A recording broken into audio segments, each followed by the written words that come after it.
Tardes de recuentos. Memoria y patrimonio de Belmira.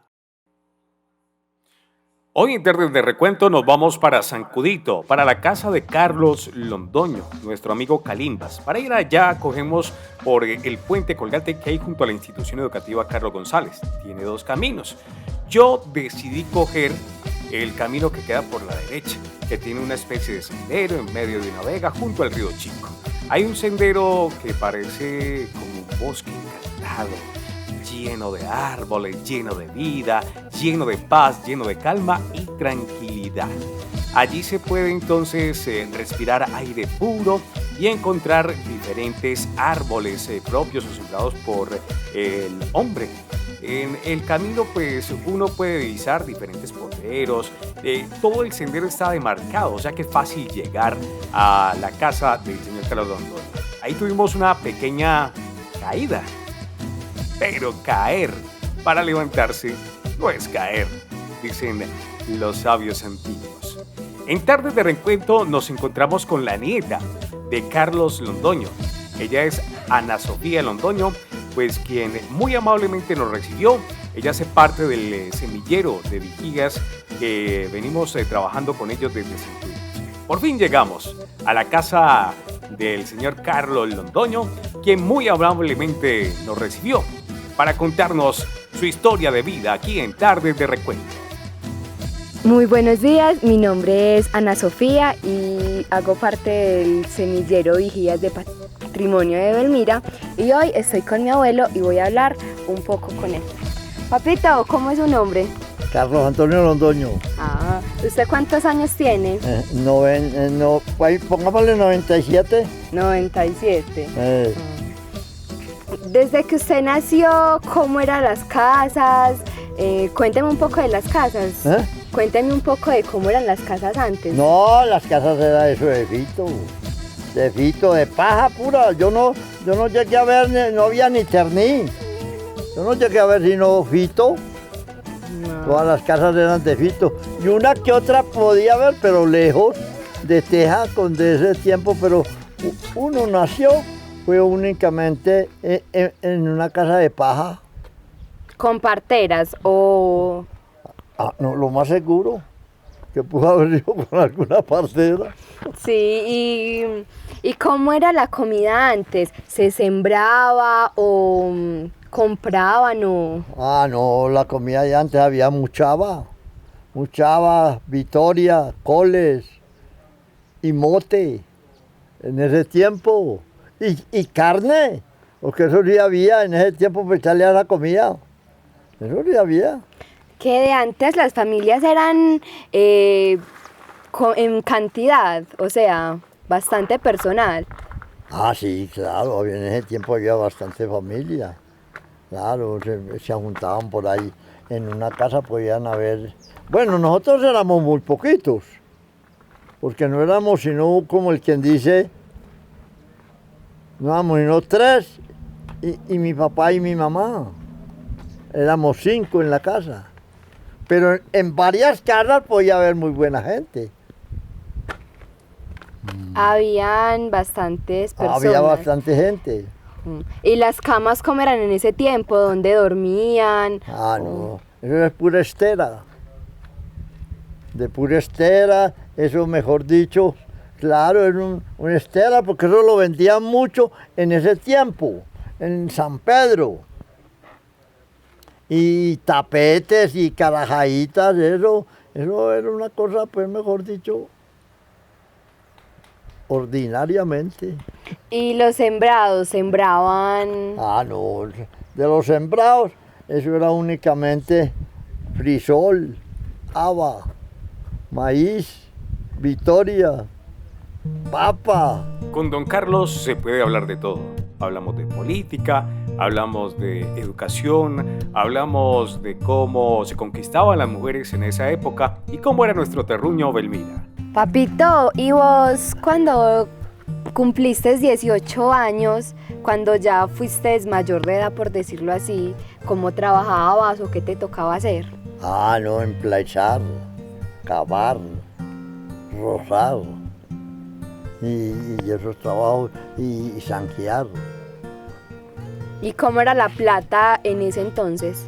Ah, no, eso habían esos billetes de 50, billetes de 50, esos billetes de 50 y monedas. ¿Monedas? ¿Monedas de qué? Monedas grandes. Eso era lo único que había en ese tiempo.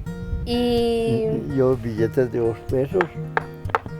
¿Y la política en ese tiempo cómo era? Ah, no, en ese tiempo no se ha levantado tanta política como la de hoy, no. Ah, no, en ese tiempo no. Eso salían la gente a votar y se iban, pero como uno no iba atrás de ellos, no se sabía pues un poco más o menos quién ganaba y quién votaba en ese tiempo. Porque uno salía poco. ¿Cómo era la iglesia cuando usted se casó? Así era la iglesia. ¿Cómo está ¿Eh? la iglesia ahora? ¿O era- No, eso, la iglesia era, no, arreglar así como la de hoy en día, no. No, ve. Eso nada más. Y uno que se iba a pie, que tenía que ir hasta allá, mejor dicho, para poder, el carro no había. ¿Y si iba descalzo o tenía zapatos? ¿Eh? ¿Si iba descalzo? Descalzo. Sí. ¿Y no lo maltrataban mucho las piedras o el suelo? No, es que ya había callo por debajo.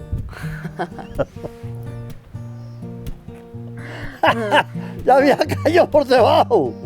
Ya, eso tenía callo ya uno por debajo, ya caminaba uno. ¿Y la primera vez que se puso zapatos, qué sintió? ¿Eh? La primera vez que se puso zapatos, ¿qué sintió? Ah, no, pues sí.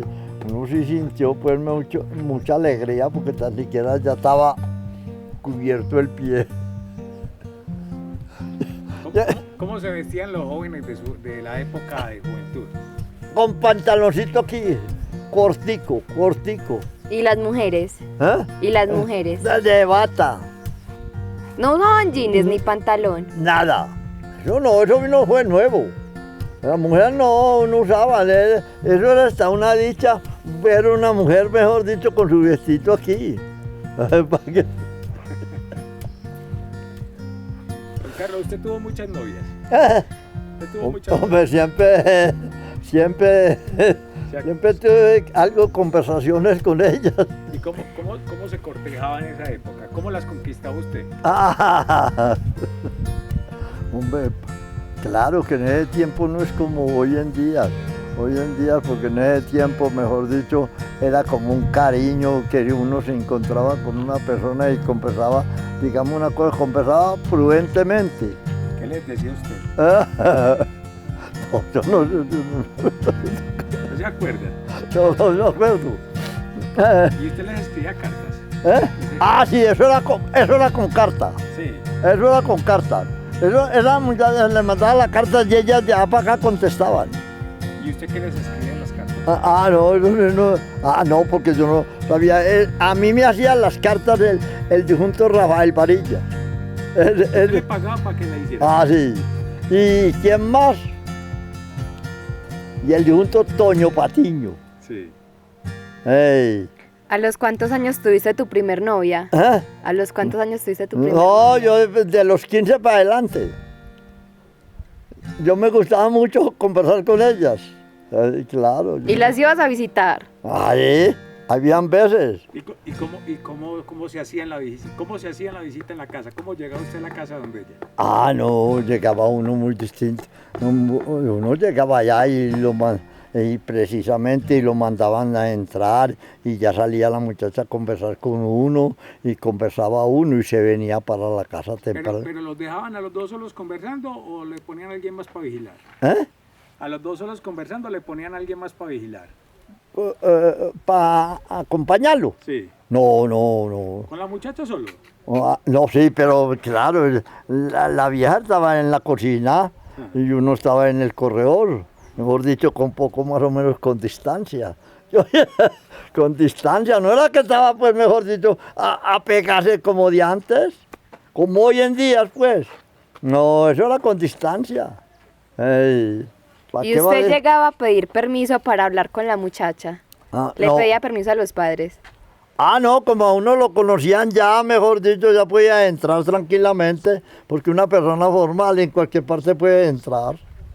Si usted tuviera hoy 10, 16 años, 17 años, cuando mandaba esas cartas, ¿qué le escribiría a una de esas muchachas que de pronto marcó su corazón? De pronto, ¿Qué le diría? lo único que podía decir era que la quería y la estimaba. Muy bien. Que la quería y la estimaba. A ver cómo podíamos compartir juntos. ¿Y llegaste a salir con ella? ¿Eh? ¿A salir con alguna de ellas? No, nada. No, sí.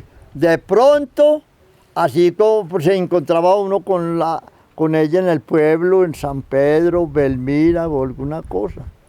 Precisamente, y conversaba uno, pero no era sino únicamente prudentemente, de paso. ¿Y cuando la ibas a visitar le llevabas algo? Sí, eso siempre se llevaban confiticos.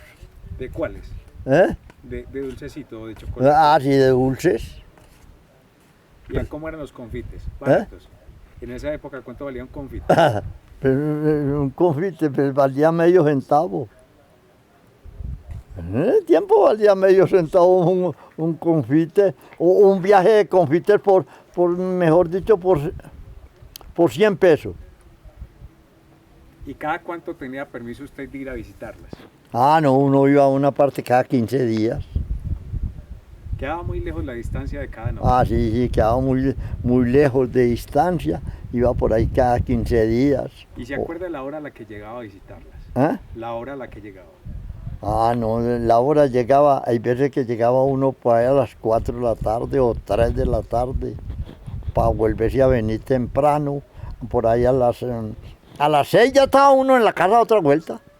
¿Y no había luz? ¿Cuándo eso en las Y cuando eso no había luz, no había luz, porque digamos una cosa, eso a pura vela, y uno no iba a quedarse en esa casa, porque en el camino donde lo iba mejor dicho, bien oscuro para uno venirse por ahí cayendo, de lejos. ¿Y andabas en bestia o No, a pie? A pie, yo me tocó ir hasta la Salazar. Hasta la Salazar me tocó ir yo por allá donde Delfín, donde un señor Delfín. ¿Y cómo se llamaba la muchacha? ¿Cómo se llama la muchacha? Fui a visitarle a una muchacha que se llamaba Rosa. ¿Ya murió? Sí, pues yo creo. Sí. Yo creo que porque no se fueron para Antioquia en el tiempo. Una hija de Carlito Loaiza.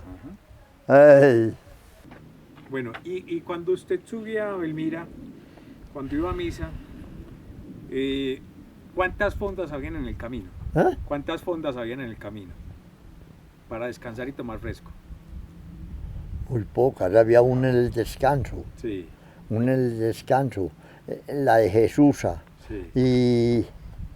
Y ya se iba eso, mejor dicho, ya al pueblo de Belmira. Ajá. ¿Y usted llegaba al pueblo de Belmira y qué se ponía a hacer? No, a comprar el mercado para venirse uno. ¿Qué compraba en el mercado? ¿Qué compraba? No, la yuca, el plátano y la carne, el maíz y frisol y las cosas que podían haber para uno traerlo. Es donde alcanzaba la plata. Don Carlos fue arriero de carbón. Durante 2 años aproximadamente estuvo ejerciendo esta labor que también impactó como tal la economía de nuestro municipio años atrás. Hoy día recuerda que los bultos no pesaban mucho. No, por ahí poco más o menos un año. Un año arriendo carbón. Porque yo cuando en ese tiempo había ese carbón de hoyo. Sí. Hacían un hoyo y echaban la madera ahí y eso lo ponían a quemar. Y entonces al otro día ya estaba frío. ¿Y dónde era eso? No, eso es para donde los Velázquez, en esas cosas donde verdaderamente donde había madera. Donde había ¿Y madera. lo arriaban en bestia? Sí, en bestias. ¿Y esas bestias le ponía mucho carbón o la carga? No, eran unos costales grandetotos, pero eso no pesaba nada. Eso es lo que tenía era que largaba mucho tizne. Y a uno se le venían eso hasta los ojos. ¿Y cuánto tiempo duraste trabajando en eso? No, el tiempo muy poquitico. Trabajaría en el tiempo, no era diario, pues, mejor dicho, pero siempre tuve por ahí como cualquier 2 años. Papito, y con todo esto que usted ha vivido desde el año 1925 y que estás en la actualidad, ¿qué mensaje nos quieres dejar a nosotros los jóvenes? ¿Eh? A los jóvenes. Ave María, que sean como yo, que no tomen trago, ni que beban, ni que se trasnochen, ni que verdaderamente, y que no sean muy viciosos. Porque eso también acaba. El vicio es muy jodido. ¿Cuál es el secreto para vivir 97 años? Oh, no. Sí. No, es que en ese tiempo, mejor dicho, uno se alimentaba muy bien. Porque, digamos una cosa, uno se alimentaba porque había mucha cabeza de res, de marrano, y eso uno se tomaba sus caldos y vivía muy poco más o menos, y como no estaba tomando trago ni fumando, pero entonces uno vivía bien y no estaba corriendo tras de las personas por ahí. Lo que estaba era comiendo arepita sancochado. Arepa de pelado. Arepa de pelado y mazamorra con leche y panela. En palabras de don Carlos, comer sanamente, cuidarse bastante y pues, ¿qué más que ese espacio en el que él vive, que se divisa esa calma y esa tranquilidad que son inquebrantables? Así es como se vive la vida y así es como se disfruta de aproximadamente 99, 100 años que tiene don Carlos de vida. A ustedes queremos invitarlos para que nos sigan acompañando en estos espacios de Tarde de Recuento. Hoy con una integrante de este semillero de vigías del patrimonio de nuestro municipio. A ustedes mil gracias por acompañarnos. Nos vemos, nos escuchamos en una próxima oportunidad.